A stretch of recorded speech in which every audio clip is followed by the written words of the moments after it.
नमस्कार, विकास समाचारमध्ये आपले स्वागत। वसईत 2 मुलांचा बुडून मृत्यू आणि 3 मुलांचा शोध सुरू।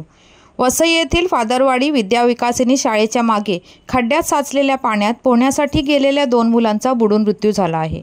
शनिवारी दुपारी 2:30 ते 3 वाजताच्या सुमारास वसई पूर्वेच्या फादरवाडी येथे ही दुर्घटना घडली। आणखी 3 मुले बुडाल्याची शक्यता असून अग्निशमन दलामार्फत त्यांचा शोध सुरू आहे। वसई पूर्वेच्या फादरवाडी येथे असलेल्या मोठ्या खड्ड्यात पावसाचे पाणी जमा झाले होते। विरार अलिबाग कॉरिडॉरसाठी माती काढण्यात आल्याने हा खड्डा तयार झाला होता।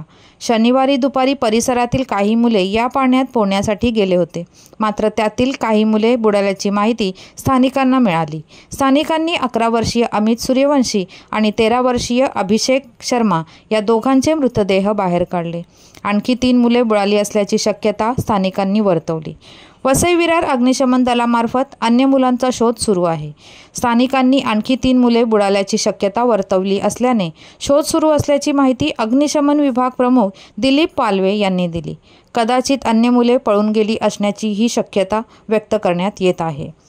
वसईहून मी शहनाज शेख, विकास समाचार। चॅनलला लाईक, शेअर, सबस्क्राईब जरूर करा।